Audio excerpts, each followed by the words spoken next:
शिवाय। हर हर महादेव शंभू। जय माता दी मित्रों, कैसे हैं आप सब। शिव शक्तोहम चैनल पे आप लोग का हार्दिक स्वागत है। और चैनल पे यदि नए हैं तो विनम्रता से निवेदन करूंगा कि चैनल को सब्सक्राइब कर लें ताकि हमारे द्वारा बनाई हुई कोई वीडियो सबसे पहले आपको प्राप्त हो। वीडियो में दिखाई जाने वाली जानकारी यदि आपको अच्छी लगे ज़रूर चैनल को लाइक करें, शेयर करें, क्योंकि जो हमारी नित्य प्रति कोशिश होती है कि कोई ना कोई ज्ञान की चर्चा नित्य प्रति होनी चाहिए, कल हो ना हो। और कहीं ना कहीं जो हमारी एक खोज चली रहती है कि कोई भी अच्छी जानकारी, कोई वैदिक जानकारी जो मिले, जो साधकों के लिए, भक्तों के लिए लाभदायक हो, उसको शेयर करने की हमारी कोशिश होती है। लेकिन सब कुछ करना है, गृहस्थ का कार्य भी करना है, साधनाएं भी करनी है, और जो है आपके साथ जो है अपना समय भी देना है वीडियोस के लिए, तो थोड़ा सा टाइम ऊपर नीचे कई बार हो जाता है। तो मित्रों, आज बात कर रहे हैं हम लोग, एक बहुत ही सुंदर प्रश्न हमारे आ गया, इसलिए मैं बहुत बहुत धन्यवादी हूँ हमारे जो चाहे नए व्यूअर्स हैं, चाहे सब्सक्राइबर्स हैं, चाहे हमारी जो यूट्यूब फैमिली है, कि जब अच्छे अच्छे प्रश्न आते हैं तो कहीं ना कहीं जो है एक उस पर कार्य जो है हमें नया मिल जाता है कि उसकी तह तक जाया जाए कि उसकी तह क्या है, या जो भी जानकारी हमारे पास है टूटी फूटी। मैं बिल्कुल यहाँ से कोई क्लेमिंग नहीं कर रहा कि हम लोग कोई बहुत बड़े साधु संत या कोई बहुत बड़े मठ के अधिपति, या हम लोग तो एक ऐसे नॉर्मल, आप एक कुछ कहते हैं ना हल्के रिसर्चर टाइप आप लोग मान सकते हैं, कि जहाँ पे हम लोगों की रिसर्च जो है वो कहीं ना कहीं कि नई चीज़ों के बारे में कहीं ना कहीं पता करने की कोशिश होती है। कुछ प्रश्न ऐसे हैं, चाहे आपकी भक्ति से जुड़े हुए, चाहे आपकी दिनचर्या से जुड़े हुए, कि वहाँ पे लोगों के पास सिर्फ प्रश्न ही है, आपको मना कर देंगे यार जोत से जोत नहीं जलानी। पर जब प्रश्न आता है क्यों, कारण क्या है, तो वहाँ पे उनके पास ज़्यादातर कुछ नहीं होता। तो वही कोशिश है आज एक बहुत ही सुंदर प्रश्न जो है वो हमारे समक्ष जो है प्रकट किया। मैं बड़ा धन्यवादी हूँ उनका। लेकिन कई बार पर्सनल डिटेल्स जो है किसी की गरिमा को बनाए रखने के लिए जो है शेयर अगर चाहेंगे तो किया जाएगा, नहीं तो वैसे ही उसको गुप्त बना के रखा जाएगा। क्योंकि उद्देश्य क्या है कि जो जानकारी उस प्रश्न से जुड़ी हुई है, जो हमारे पास है, उसको देना, शंका को दूर करना, या कहीं ना कहीं कुछ डाउट्स आपके हैं तो जो मेरे पास होगा वो मैं शेयर करूंगा। लेकिन हरि अनंत हरि कथानंता अलग अलग मठ में अलग अलग गुरुओं के द्वारा ये एक अलग अलग चीज़ें अलग अलग तरीके से की जा सकती हैं। तो मैं किसी को सही गलत नहीं ऐसे बोलूँगा कि हाँ हम तो जी उस बाबा जी के पास गए थे, वो तो अलग चीज़ बता रहे थे। तो हो सकता है कि वो आपको कोई एडवांस लेवल की प्रैक्टिस करा रहे हो, या हो सकता है कि वो आपको वो कुछ करा रहे हो कि जो कभी वेद में है ही नहीं, जो नकली शहद जो चल रहा है। तो आज एक प्रश्न आया था कि शक्तिपात क्या है। बहुत सारे बड़े बड़े जो स्पिरिचुअल गुरु हुए हैं, बड़े बड़े जो मठ के अधिपति हुए हैं, जिनके अपने अपने समागमों में, समारोहों में बहुत बार इस प्रश्न के बारे में जो है चर्चा हो चुकी है। मैं नहीं कहूँगा कि मैं ही पहली बार चर्चा कर रहा हूँ, लेकिन सही क्रिया को समझना और उसके जो साइंस है उसको समझना बहुत ज़रूरी है। क्योंकि कहीं ना कहीं एक भटकाव, एक आडंबर जो है वो आज भी चल रहा है। तो सबसे पहली तो चीज़ ही यही है कि जिसके पास आप जा रहे हैं सीखने के लिए, पहले कहीं ना कहीं वेद भी ये कहता है कि उसका आंकलन उसके साथ रह करके आप भी करो। अब जैसे जो YouTube पे जो पोर्टल्स चला रहे हैं जिनके साथ आप पर्सनली नहीं रह सकते, कम से कम जाकर के उनकी वीडियोस को आप देखेंगे थोड़ा सा, कि वो ज़्यादातर किस बारे में बात करने की कोशिश करेंगे। उनके पास वो ज्ञान की चर्चा हुई भी है कि खाली सिर्फ आडंबर है या बड़े बड़े लेबल्स लगा दिए गए हैं, पर कहीं ना कहीं वो टेक्निकल नॉलेज का लैक होता है। मैं हमेशा यही बात कहता हूँ कि लोग बड़े बड़े जो हैं टॉपिक्स लेबलिंग कर देते हैं, लेकिन जो एक्चुअल चीज़ है प्रैक्टिकली, टेक्निकली बहुत कम लोग उसका बात करते हैं। तो शक्तिपात इस बेसिकली क्या है, शक्ति जो ऊर्जा है, और पात यानी कि जैसे किसी के ऊपर आप कह सकते हैं कि एक पानी की बाल्टी लेकर के उसके ऊपर डालना। एक लेमैन लैंग्वेज में ये जो चीज़ है शक्तिपात, तो बहुत बड़ी एक ऐसी क्रिया है शक्ति से जुड़ी हुई, जब एक जिसने अपनी उस गुप्त ऊर्जा को, जिसको माँ कुंडलिनी का नाम जो है वेद देता है, शास्त्र देता है, पर बहुत सारे से गुप्त तांत्रिक ग्रंथ हैं जो उसके ज्ञाता हैं वही उसको रहस्य को अपने तक ज़्यादा रखते हैं। जो नए साधक हैं या पता करना चाहते हैं, देखो भैया 2 मिनट नूडल्स हर जगह नहीं मिलेगी। जब आप साधना में जुड़ते हैं किसी के साथ में तो पहले आपकी परख होती है, कहाँ क्या करते हैं, कहाँ रहते हैं, क्या आपका गृहस्थ या क्या आप ब्रह्मचारी हैं, क्या आप सन्यासी हैं, योगिन हैं, योग करने वाले हैं, नहीं हैं, आप जो है गृहस्थ से अलग तरह से जुड़े हैं। तो कहीं ना कहीं बहुत सारी चीज़ें फैक्टर हैं। अब बहुत सारे जो लोग हैं वो कहीं ना कहीं ऑनलाइन भी बैठ करके इस चीज़ को कहते हैं कि भैया हम इसका शक्तिपात कर देंगे, हम उसका शक्तिपात कर देंगे, हम इसको ऊर्जाएं दे देंगे, उसको ऊर्जाएं देंगे। लेकिन कहीं ना कहीं जो एक रियलिटी वाली बात है कि एक्चुअल में शक्तिपात हो भी रहा है कि नहीं। जब एक गुरु के द्वारा, या तो ये जो है नाथ परंपरा है कि एक गुरु अपने शिष्य को जो है इनिशिएट करता है, ये ज़्यादातर इसको ऐसे समझिए। मैंने जो आपको परख वाली बात बोली कि पहले परख होगी, उसके बाद आप इनिशिएट करेंगे उस चीज़ को कि एक गुरु से फिर शिष्य को वो चीज़ ट्रांसफ़र होगी, तब जा कर के वो दूसरा पोर्टल जो है वो होगा। और दूसरी चीज़ क्या है कि हो सकता है कि महादेव और महारानी की कृपा से जो ये शक्तिपात की इनडायरेक्ट प्रोसेस है वो दूसरी जगह से भी इनिशिएट हो सकती है। जैसे कोई ऐसा कोई संत या कोई साधु आपको मिल जाए जिन्होंने अपनी वो जो ऊर्जाएं हैं शरीर की, जो बहुत जगह 7 चक्रों के बारे में बताया जाता है, बहुत जगह 6 चक्रों के बारे में बताया जाता है, तो वो जो ऊर्जाएं हैं जिसने खुद की जागृत कर ली, तो कहीं ना कहीं फिर वो जो नए साधक हैं जिनको ऊर्जा जागरण के बारे में जो चाहते हैं कि उनको बहुत जल्दी एक सदी हुई नॉलेज वहाँ पे मिल जाए, तो वो बेसिकली शक्तिपात है। लेकिन अगला क्यों करेगा? अब इसी बारे में तो मैं बात कर रहा हूँ ना कि फ्रॉड कॉलिंग बहुत ज़्यादा है कई जगह, कि आप पोर्टल पे गए जी, इतना पे कीजिए, आपको यहाँ से शक्तिपात करेंगे और जो है आपको यहाँ से बैठे बैठे ये कर देंगे, वो कर देंगे, आपकी तीसरी आँख खोल देंगे, ये कर देंगे। बहुत सारा होता क्या है। शक्तिपात का बेसिकली प्रोसेस क्या है कि अब मान लीजिए शरीर के अंदर थोड़ा और डिटेल में जाते हैं, वैसे तो ये बड़ी सैक्रेड नॉलेज है, लेकिन कहीं ना कहीं आप भटक ना जाएं, इसलिए तो आपके प्रेम के वश होकर के मैं आपको बता रहा हूँ। तो जो कई जगह 6 या 7 चक्र बताए जाते हैं हमारे शरीर के अंदर, जो आध्यात्मिक जो हमारा सूक्ष्म शरीर है, तभी तो मैंने कहा ना लंबी चर्चा है कि 3 जो शरीर हैं आपके, एक जो ये स्थूल शरीर है, जो बॉडी आप देख रहे हैं, जो जैसे कहते हैं कि मृत्यु हो गई, शरीर त्याग दिया, तो ये मटेरियल बॉडी जो है वो छूट जाती है, पहला शरीर। उसके अंदर फिर सूक्ष्म शरीर वो जो एस्ट्रल,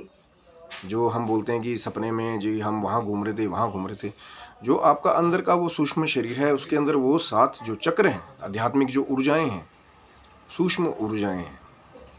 फिर वो है शरीर जो सूक्ष्म शरीर है, जो रात को घूमता है या इधर उधर ट्रैवल करता है, एस्ट्रोलॉजिकल ट्रैवल करता है। जैसे लोग बोलते हैं हम इस प्लैनेट पे गए, यहाँ गए, उस मंडल में गए। और तीसरी चीज़ जो है कि फिर जो है वो कारण शरीर अंदर, जहाँ पे वो आत्मा, वो ज्योत स्वरूप जो परमात्मा का अंश विद्यमान है, कहीं ना कहीं उस सूक्ष्म शरीर के साथ जॉइंट में। बड़ी लंबी चर्चा है, कई बार लोगों के ऊपर से जाएगी। अब वो चाहते हैं कि डायरेक्ट प्लेट में हमारे को परोस दे, कि कोई गुरु आए या कोई ऐसा साधक आए जो डायरेक्ट ही हमारी जो ऊर्जाएं हैं मूलधार चक्र से लेकर के ऊपर जो है उसको सहस्त्रार तक ले जाए। लेकिन इस चीज़ को समझिए कि जैसा मैंने कहा कि अलग अलग जगहों पे ये चर्चा ही बहुत लंबी है, एक वीडियो में सब कुछ बना देना बहुत मुश्किल है। तो कोशिश करूँगा मैं भी कि धीरे धीरे आपके साथ वार्तालाप इस बारे में होगी, जो आपके प्रश्न या शंकाएँ होंगी। तो होता ये है कि हो सकता है कि कोई गुरु फेस वाइज जो है, एक तो उस साधना को समझ लीजिए कि जो छोटे छोटे मंत्र हर एक चक्र के हैं, कि मूलधार का अलग चक्र है, वम लम रम, पढ़ा होगा ना नेट पे, कई बार देखा होगा, बहुत सारे लोगों ने वीडियोस बनाए। तो सिंगल मंत्र के साथ जो है मंत्र को खोलना। गुरु आए, उन्होंने हाथ रखा, पहले सिर्फ मूलाधार से ही उस एनर्जी को, जो सोई हुई कुंडलिनी शक्ति है, उसको जागृत किया, जिसने खुद की एनर्जी को जागृत किया होगा, जिसकी ऊर्जा जो है मूलाधार चक्र से लेकर के, नीचले चक्र से लेकर के ऊपर सहस्त्रार तक जिसने जागृत कर लिया होगा, कि और उसको बैलेंस कर रखा होगा, होल्ड कर रखा होगा। ये आसान बात नहीं है, ये एक बड़ी शक्ति की प्रैक्टिस है, इसको हर एक बंदा जो है, और बहुत सारे बाबा लोग तो क्या करते हैं, मूलाधार को ही जागृत करते हैं। सेक्सुअल चक्र तक एनर्जी जाती है तो फिर वो स्कैंडल में फंसने शुरू हो जाते हैं, क्योंकि कहीं ना कहीं जब एनर्जी सेक्सुअल चक्र तक आकर ही रह गई, उसको ऊपर नहीं आप लेके गए, तो वो ट्रांसम्यूट नहीं हुई, वो चेंज नहीं हुई। तो जिस भी चक्र के ऊपर वो फोकस करेगी, वैसी ही एक्टिविटी नॉर्मल उसकी होने लग जाएगी। जैसे अगर 6 चक्र तक, जो कहते हैं कि आगे चक्र तक एनर्जी जब आ जाएगी, तो फिर वो इंट्यूशन, वो कहीं पास्ट प्रेजेंट टेंस देखना, सूक्ष्म यात्रा, समाधि, यहीं से ही तो है शुरुआत। इसीलिए तो है शक्तिपात की ज़रूरत भी है। लेकिन कुछ एक ऐसे और मेथड्स हैं जिनके द्वारा भी आप जो है, आपकी जो कुंडलिनी जो शक्ति है, उसको आप जागृत कर सकते हैं। लेकिन गुरु की आवश्यकता क्यों है? लग रहा है कि हाँ जी, अब मूलाधार को, अब देखो ये सबके एक्सपीरियंसेस अलग अलग होते हैं। कोई एक डेफिनेट चीज़ नहीं है कि हाँ अभी इंस्टेंटली आप कोई मंत्र जाप करें। हो सकता है किसी की जो है 100 मालाओं पे ही थोड़ी थोड़ी शक्ति जागृत होने लग जाए, और किसी को जो है 1000 मालाएं लगे। तो ये एक गॉड का आपकी प्रैक्टिसेस भी है, और कहीं ना कहीं उसका कर्म भी है। कई लोगों को पिछले जन्म की जो उन्होंने योगिक प्रैक्टिसेस की होती हैं, तो अगले जन्म में कई बार जो उनका सूक्ष्म शरीर में वो जो ज्ञान निहित रह जाता है। तो बहुत बड़ी गहरी चर्चा है, और जो आम हमारे भक्त हैं उनके लिए, तो मैंने पूछा ना कि सब कुछ देखा जाता है कि साधक कैसा है, क्या करता है, नहीं करता है। अब एकदम से मैं उसकी मूलाधार की एनर्जी को अगर जागृत कर दूं, मालूम मैं गया, मैंने उसके सिर पे हाथ रखा, मैंने खींच, जैसे आप अपनी ऊर्जाओं के द्वारा उसकी ऊर्जा को बाहर निकालने की कोशिश कर रहे हैं। अब वो बेचारा रेडी नहीं है, उसके लिए कभी कोई साधना नहीं की, कभी बैठे नहीं, शरीर को जो है ऊर्जाओं की आदत नहीं है, मंत्र की ऊर्जा की, और एकदम से ही जब मैं उसकी जागृत कर दूं, तो हो सकता है कि उसके लिए कई बार जो है वो चीज़ बड़ी टफ हो। एक जैसे ऐसा होता है कि किसी के अंदर की एनर्जी को जगा करके उसको रेस्टलेस बना देना। अब जो लोग तो योगिक क्रियाओं को जानते हैं कि हाँ एनर्जी आ गई, अपने आध्यात्मिक कार्यों में लगे, मंदिर सेवा, जन सेवा, कहीं ना कहीं अपने आप को बिजी रख रहे हैं कि ऊर्जा जो है वो आपको, आप उसको बैलेंस कर रहे हैं, कहीं ना कहीं अपने कामों में उसको यूज़ कर रहे हैं। अब क्यों होता क्या है कि जब ऊर्जाएं जागृत हो जाती हैं कई बार, तो कई बार ऐसे भी एक्सपीरियंसेस होते हैं कि ब्रह्म मुहूर्त जैसे ही आएगा तो ऐसा लगेगा जैसे किसी ने आपको झटका दिया, वो उठाया कि उठो उठो उठो उठो। क्योंकि वो मदर गॉडेस के साथ जब आपकी अंदर की कुंडलिनी शक्ति को आप कनेक्ट करते हो, या जो है ऑलरेडी अंदर उसको अवेक करते हो, तो फिर कहीं ना कहीं वो वैदिक जो हमारी चीज़ें हैं, प्राणायाम अपने आप होने लग जाता है। कई बार तो कुंभक रेचक अपने आप लगने लग जाते हैं, गरम गरम जैसा बहुत सारे लोगों ने एक्सपीरियंसेस किए हैं कि जी पीठ के रीढ़ से कुछ उठता वो ऊपर को दिखाई देता है। पर कई बार होता क्या है कि सिर्फ एक जैसे ओपनिंग जैसी विजुअलाइजेशन होती है, उसको लोग कुंडलिनी जागरण मान लेते हैं कि एक नीचे से ऐसा लगा कि ऊपर तक खाली आपको एक फेस दिखाएगा कि भैया ये रास्ता है वहाँ तक, पर लोग उसको ही जागरण मान लेते हैं कि भैया शक्तियाँ जागृत होंगी। वो इनिशियल फेस है पहला, कि जब वो सुषमना के द्वारा, ये बड़ी लंबी चर्चा है, मैंने कहा ना एक वीडियो में, इसको डाल देना आसान नहीं है, और सबको देना इसलिए क्यों पॉसिबल नहीं है, बिना जाने जो शिष्य है वो भी गुरुओं के साथ रह करके, चाहे अगर इंटरनेट पोर्टल पे उनकी वीडियोस देखे भी हाँ कुछ है उसके पास में, फिर धीरे धीरे जो है पहले वो गुरु जो है या जो भी साधक जो है वो उस, जो अगर साधक है कभी, और चलो जिन्होंने बहुत पुरानी साधनाएं की, हो सकता है उस लेवल की साधना ना की हो, ऊर्जा जागृति वाली। अब वो बहुत सारी बातें हैं, रहस्यों से भरा हुआ है कि एक से फिर दूसरी बात तीसरी, वीडियो बहुत लंबा हो जाएगा। शक्तिपात बेसिकली यही है कि जब गुरु या कोई भी साधक जो है, जैसे सहस्त्रार को साधक टच करके फिर वहाँ से मूलाधार से उसके चक्रों की शक्ति को जागृत करने का कार्य करता है। एक शक्तिपात वो है। एक शक्तिपात वो है कि कुछ ऐसी कॉस्मिक पावर्स जो हैं आपके आसपास हैं या आपके अंदर ही हैं, जिसे आप स्वतः भी जागृत कर सकते हैं, पर कोई मार्ग बताने वाला तो चाहिए ना। कुछ ऐसे भी महामंत्र हैं हमारे वेद में, माँ शक्ति के ही स्वरूप के कई सारे, मैं बहुत बार बात करता हूँ, वो भी कहीं ना कहीं कुंडलिनी जागरण से जुड़े। जैसे कि एक प्रश्न आया था कि कुंडलिनी जागरण का, मैं कई बार खुद भी मेरी कोशिश थी, हो सकता है चैनल को आप सब्सक्राइब रखिएगा, बहुत जल्दी मैं उस पर भी आऊँगा,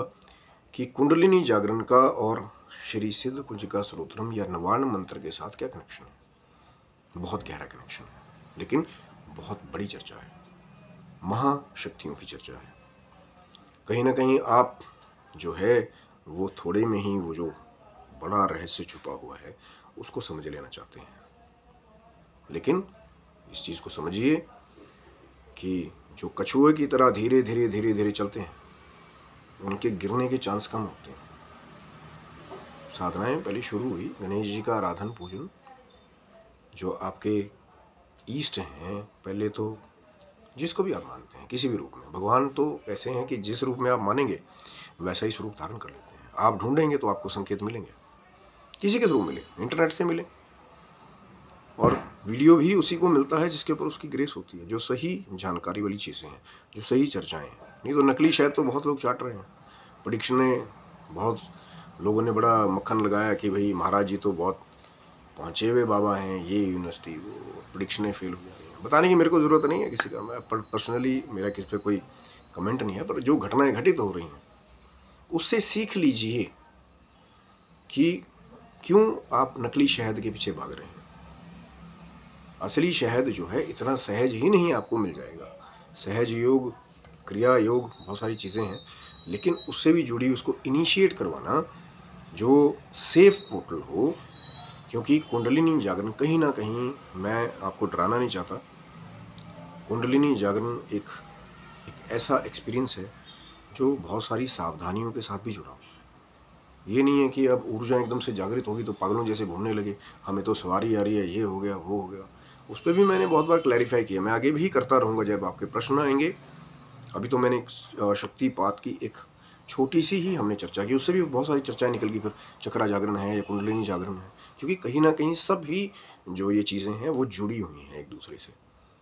कुछ भी अनायास नहीं है, वेद में ऋषि मुनियों ने इतना तपस्या करके दिया हुआ है, बट वही है, पहले आपकी दिनचर्या क्या है। अब एक वो योगी है जो हर कुछ, अब अक्षय भक्षण नहीं खा रहा या नॉनवेज कंज्यूम नहीं कर रहा, लिकर नहीं ले रहा, और प्रभु की भक्ति नित्य कर रहा है, और जो है जो जिसके पास समय है, और एक वो क्लाइंट है जो बिजी है, वो कहीं ना कहीं वर्किंग भी है, फिर साधनाएं भी करनी है, फिर गृहस्थी का कार्य भी करना है, तो कहीं ना कहीं उसके लिए ज़्यादा टफ होता है। जो 3-4 पोर्टल पे अलग अलग काम कर रहा है, गृहस्थी के लिए काम भी कर रहा है, बच्चे हैं पालने हैं, ऑफिस भी जाना है, रोटी बनानी है, कई सारी चीज़ें हैं, माताओं के जो हमारी महिला वर्ग है, फिर जो पुरुष वर्ग है जिसने ऑफिस भी जाना है, काम करना है, बच्चों को स्कूल भी छोड़ के आना है, तो कई बार जो है चीज़ें बड़ी हैक्टिक हो जाती हैं। पर वही है वहाँ पे परीक्षाएं कि कितना विल आपकी स्ट्रांग है। अगर सोच लिया कि करना है बस तो हो भी जाएगा, लेकिन अगर यही सोच लिए कि हम नहीं कर सकते, पहले सावधानियों को समझिए, क्या क्या सावधानियां हैं, क्या क्या हमें खाना चाहिए, क्या क्या हमें कैसे रहना है, फिर जो ये शक्ति जागरण की जो ऊर्जाएं हैं ये पूरा पूरा अपना लाभ देती हैं। कई बार कुछ एक चेंजेस हैं जो मैं पहले भी बात कर रहा था, नवान मंत्र के उच्चारण से लेकर के, जो अब एक और बहुत सुंदर प्रश्न आया था उस पर भी आगे शायद वीडियो बहुत जल्दी आएगा, कि अंगकार लगा करके एंग या मकार लगा करके जो नवान मंत्र का जो जप है, या श्री सिद्ध कुंजिका स्तोत्रम में जो बीज उच्चारण के लिए लगे हैं, तो एंग या एम बहुत बड़ी चर्चा है। तो चैनल पे बने रहिएगा। अभी तो मैंने सिर्फ शक्तिपात के बारे में एक पहला पार्ट ही इसको समझ लीजिए, छोटी सी बेसिक चर्चा, पर कहीं ना कहीं ये गुफाएं बहुत लंबी हैं ज्ञान की, रहस्यों की, जहाँ समय लगा कर ही जाया जाता है, जहाँ लोगों के साथ रह करके उसको सीखा जाता है। कई बार भगवान शिव की, माँ जगदम्बा की ऐसी कृपा हो जाती है कि उनकी कृपा हो जाए तो कोई संत आपके द्वार पे अनायास ही आ जाएगा, पर आप लाभ ले पाएँ ना ले पाएँ वो आपको मौका ज़रूर देंगे। आप बात को पकड़ पाएँ ना पकड़ पाएँ वो मौका ज़रूर, पर मेरी कोशिश होती है नहीं आपको समझ आए, वीडियो को आप दोबारा रिस्टार्ट करके भी बार बार देख सकते हैं। नहीं कोई चीज़ आपको समझ आती है तो पोर्टल आपके लिए ही बनाया गया है, बट मर्यादित शब्दों का प्रयोग करें। आज का जो प्रश्न था उसके बारे में मैंने मैंने थोड़ी सी चर्चा शुरू की है, आगे भी चर्चा जारी रहेगी। और बच्चे, माताएं, बहनें सब कमेंट बॉक्स को पढ़ते हैं, चैनल पे भी, और जो पोर्टल आपके लिए बनाए गए हैं इंस्टा पे, फेसबुक पे, वहाँ पे भी अपने मैसेजेस आप ड्रॉप कर सकते हैं। लेकिन जैसे ही दास को समय मिलता है तो फिर उत्तर देने की मेरी भी कोशिश रहती है, पर थोड़ा सा धैर्य बना के रखिए कि मैंने कहा ना, गृहस्थी के कार्य भी करने हैं, साधनाएं भी करनी हैं, और जो कुछ ऐसी गुप्त भी यात्राएं होती हैं जो हमारी ऊर्जाओं को एक नए आयाम की तरफ भी ले जाती है, वो भी आपके साथ मेरी शेयर करने की कोशिश होती है, पर धीरे धीरे दिया जाए कि आपको हजम हो जाए। एकदम ही सब कुछ देने की कोशिश करूँगा, तो बने रहिए। और आशा करता हूँ कि जिनका प्रश्न था उनको थोड़ा सा एक बेसिक आइडिया मिल गया, पर चर्चा जारी है, बने रहिए, आगे चर्चा जारी रहेगी। तो भगवान शिव की, माँ जगदम्बा की कृपा आपके पूरे परिवार के ऊपर बनी रहे, और आप हमेशा स्वस्थ रहें, मस्त रहें, और आपके जीवन की भौतिक और आध्यात्मिक उन्नति की ओर हमेशा अग्रसर होते रहें। तब तक के लिए हर हर महादेव, जय माता दी।